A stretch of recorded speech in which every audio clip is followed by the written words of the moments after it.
¿Cómo podemos conceptualizar la democracia en un sentido amplio en esta época en donde pensamos que ir y ejercer el voto, pues ya somos todos unos ciudadanos que estamos ejerciendo? Pero es que el concepto ciudadano entraña mucho más que simplemente ir a depositar el voto. Yo doy una clase aquí en el ITAM de Política Mexicana Contemporánea, que comenzó, por cierto, ayer, y les comentaba que al final del semestre lo que más me interesa no es tanto que se hayan aprendido las lecturas de memoria y conozcan todos los textos, sino que hayan aprendido que hay algo en juego, que este es un país en construcción y que esa construcción requiere de constructores. O sea, los buenos gobiernos se construyen a base de buenos ciudadanos, y creo que demasiados mexicanos le apuestan todo a un Cid campeador, ¿no? A alguien que cada 6 años llegue a la presidencia y se aboque a salvar al país de sí mismo, y no va a haber salvación.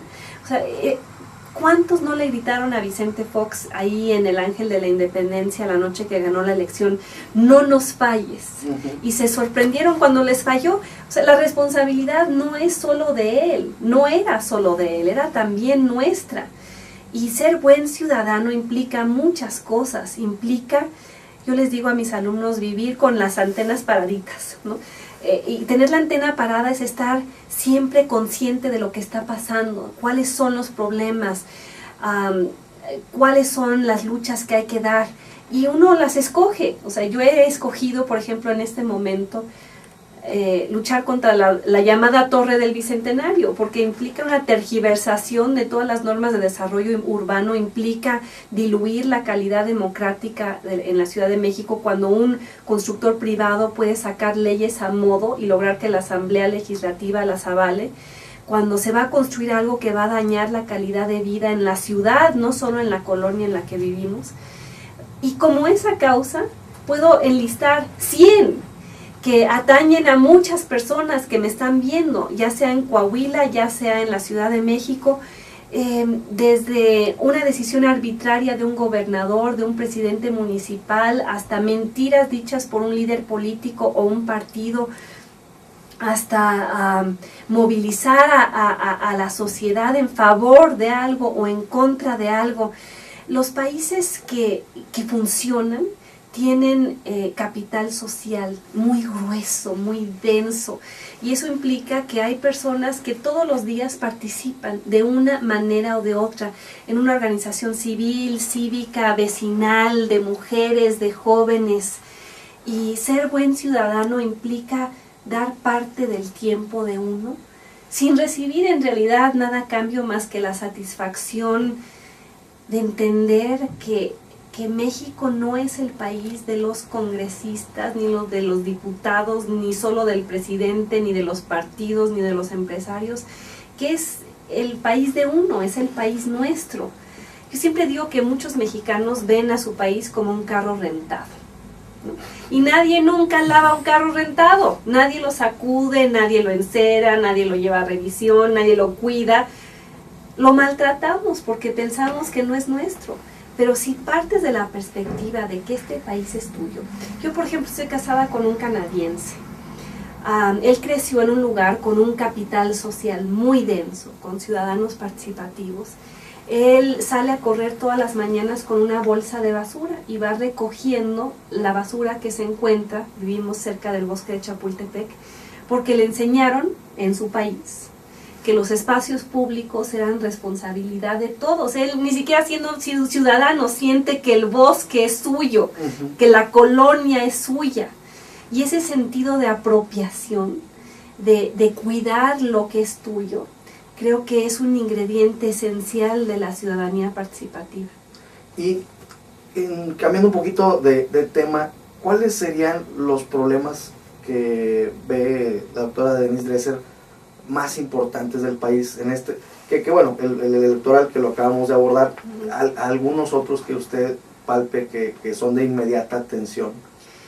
Bueno, algo que se descuida mucho en el análisis y que me parece central para entender por qué México no avanza a la velocidad que debería, es nuestro sistema económico. O sea, durante muchos años, y teníamos razón, nos centrábamos en lo electoral, en las reglas de la contienda política, y ahora empezamos a entender que no todo se va a resolver por ahí, que igual tenemos elecciones más limpias, pero que eso no necesariamente resuelve otros cuellos de botella. Eso no necesariamente desata esos otros nudos. ¿Y cuáles son esos otros nudos? Yo diría, bueno, somos un país de privilegios. O sea, el país de privilegios es real, existe, está evidenciado en cada uno de los cuellos de botella que inhibe la competitividad de México. En el transporte, en la educación, en la energía, en la infraestructura, en los servicios financieros. ¿Qué me refiero con esto? No tenemos un capitalismo de terreno nivelado de juego. O sea, un país en el cual cualquiera que sea innovador puede formar su propia compañía, diseñar su producto, entrar al juego económico, ser competitivo y ascender. Aquí somos un país en el que los grandes sectores económicos están dominados por un par de jugadores. Somos un país de monopolios, o sea, de monopolios en telecomunicaciones, monopolios en la educación, monopolios en la energía, monopolios en el transporte.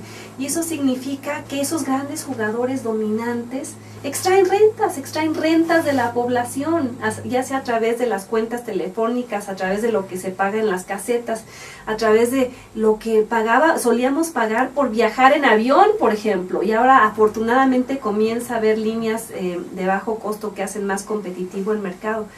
Pero en la medida en la que México no logre, así como ha ido emparejando el terreno en lo político y en lo electoral, hay que emparejar el terreno en lo económico, porque si no vamos a seguir siendo un país con una forma geométrica que es de triángulo, con los beneficios concentrados en la punta.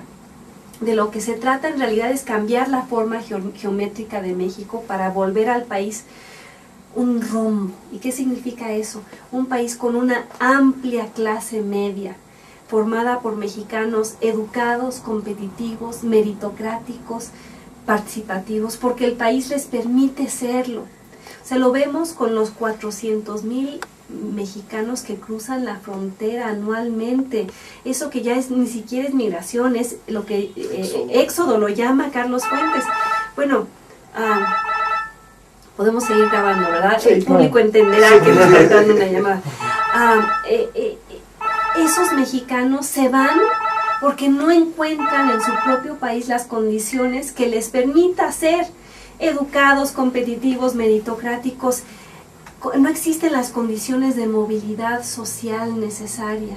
Entonces se cruzan a otro país donde resulta ser que esas condiciones existen y se vuelven extraordinariamente exitosos, donde sí existe una correspondencia entre esfuerzo y resultados, entre educación y ascenso social, entre trabajo y ahorro, y todo aquello que les va permitiendo escalar la escalera social. O sea, ya en una segunda generación los mexicano-americanos, sus hijos van a universidades, se vuelven bilingües, se vuelven profesionistas.